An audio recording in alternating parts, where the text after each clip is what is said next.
Hello and welcome to Study Buddy. मेरा नाम है अविनाश सिंह और हमारा आज का टॉपिक है इंडिया म्यांमार रिलेशंस।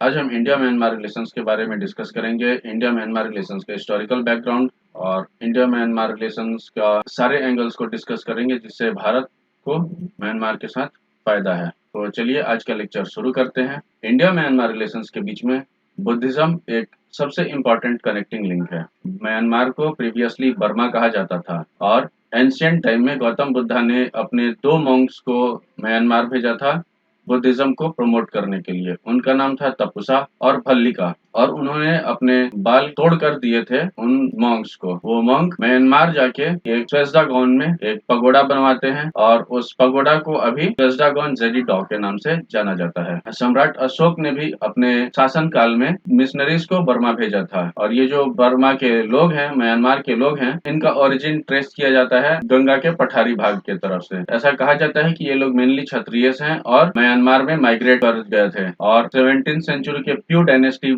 के जो राजा हुआ करते थे वो लोग भी इंडियन टाइटल्स यूज किया करते थे, जैसे कि हरि विक्रमादित्य और सूर्य विक्रमादित्य। यहाँ तक कि ब्रिटिशर्स ने भी बहादुर शाह जफर, जो कि लास्ट मुगल एम्परर थे भारत के, उन्हें म्यांमार में एग्जाइल करके भेजा था और म्यांमार के जो राजा थे कोनबांग, उनको रत्नागिरी भेजा था। तो ये इमेज आप देख सकते हैं। इस इमेज में किस तरह से ये अंग्रेज सैनिक बहादुर शाह जफर को खींच कर ले जा रहे हैं। अब डिस्कस करेंगे India Myanmar relations during the cold war. Cold war के समय भारत और म्यांमार के रिलेशंस कैसे थे। तो म्यांमार का जो अभी पोजीशन है उसे कहा जाता है कि एक अमरूद के तरह है जो कि कैक्टस के बीच में फंसा हुआ है। 1951 में इंडिया और म्यांमार के बीच में डिप्लोमेटिक रिलेशंस एस्टेब्लिश हुए थे एक ट्रीटी के द्वारा। उस ट्रीटी का नाम था ट्रीटी ऑफ फ्रेंडशिप। लेकिन जो इंडिया म्यांमार रिलेशंस का फाउंडेशन था वो राजीव गांधी के द्वारा 1987 में रखा गया था। 1948 में नी विन इलेक्शन जीतते हैं म्यांमार में और एक एग्रेसिव नेशनलिज्म का पॉलिसी फॉलो करते हैं, जिसके कारण क्या होता है कि म्यांमार में रह रहे इंडियंस के साथ बहुत ही ज्यादा डिस्क्रिमिनेशन होने लगता है और म्यांमार, जो कि पहले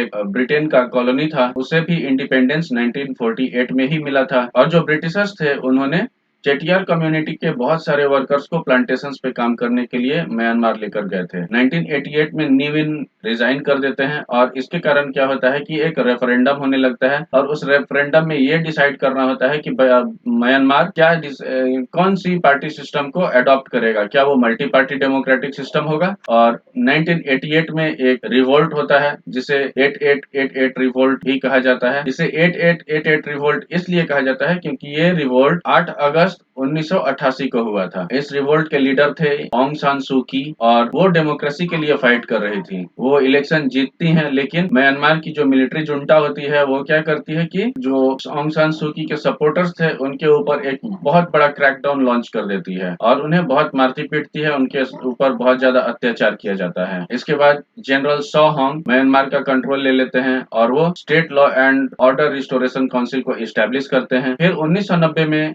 state law and order council में इलेक्शंस होती हैं और एसएलओसी के इलेक्शन के अंतर्गत उनका पर्पस ये था कि म्यांमार में कॉन्स्टिट्यूशन का रीड्राफ्टिंग हो। उस इलेक्शन में national league for democracy NLD, जो कि ऑन्ग सान सू की पार्टी थी, वो 392 सीट जीतती है 485 सीट में से और नेशनल यूनिटी पार्टी, जिसे की मिलिट्री बैक कर रही थी, वो बाकी सारी सीटें जीतती हैं। एनएलडी डिमांड करती है कि इमीडिएटली पावर ट्रांसफर किया जाए एनएलडी को on the basis of popular vote. लोगों ने उन्हें चुना है और इसके कारण क्या होता है कि मिलिट्री और डेमोक्रेटिक पावर्स के बीच में फिर से एक कन्फ्रंटेशन शुरू हो जाता है। अब देखते हैं कि इंडिया का इसमें क्या रोल है। तो इंडिया हमेशा से ही एनएलडी का सपोर्टर रहा है, डेमोक्रेसी का सपोर्टर रहा है और चाइना एसएलओसी को सपोर्ट करता था। हम देखेंगे कि ऑन्ग सान सू की, जो कि एनएलडी के फाउंडर थी, उन्हें हाउस अरेस्ट में रख दिया जाता है और मिलिट्री किस पार्टी को बैक कर रही होती है, union solidarity and development party को, जिसे कि यूएसडीपी भी कहा जाता है। 1992 के बाद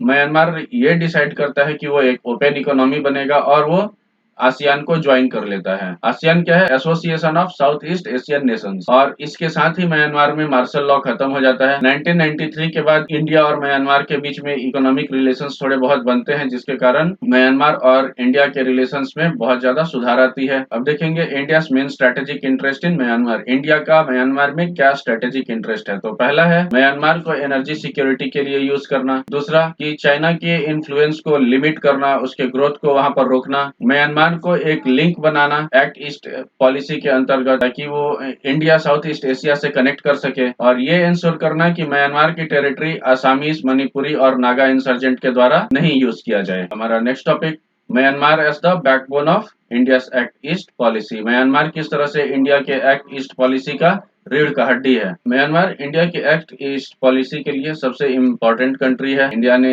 ये देखा है कि म्यांमार के साथ अगर अपना इकोनॉमिक रिलेशंस को बढ़ाया जाए तो साउथ ईस्ट एशिया के साथ बहुत ज्यादा गहरे तरीके से इकोनॉमिक टाइज को बढ़ाया जा सकता है। भारत को बहुत ज्यादा इससे फायदा हो सकता है। भारत को साउथ ईस्ट एशिया के मार्केट का एक्सेस मिल सकता है। इसके लिए इंडिया क्या करता है कि इंडिया म्यांमार थाईलैंड एक हाईवे को भी बनाता है। 2014 में इंडिया और म्यांमार ने एक पैक्ट को भी साइन किया था, जिसे border cooperation and intelligence sharing pact कहा जाता है, और इंडिया म्यांमार के साथ कनेक्ट कर रहा है ताकि बुद्धिज्म को भी लेवरेज दिया जाए। ये इससे इंडिया के सॉफ्ट पावर बढ़ेगी, और भारत म्यांमार में एक बुद्धिस्ट सर्किट बनाने की भी कोशिश कर रहा है। इंडिया बुद्धिज्म को इसलिए भी प्रमोट करना चाहता है ताकि इससे कल्चरल हेरिटेज और टूरिज्म बढ़े और एम्प्लॉयमेंट आए। इंडिया का म्यांमार के साथ कनेक्ट करने के 5 थीम्स क्या क्या हैं? तो सबसे पहले है रीजनल कनेक्टिविटी, दूसरा है म्यांमार के साथ एक स्ट्रांग बॉर्डर कोऑपरेशन, तीसरा है एक्ट ईस्ट पॉलिसी, चौथा है नेबरहुड फर्स्ट पॉलिसी, और पांचवा है बुद्धिस्ट सर्किट इनिशिएटिव। ये था हमारा आज का लेक्चर। मिलते हैं इस लेक्चर के सेकेंड पार्ट में। तब तक के लिए stay happy, stay safe and keep watching study buddy.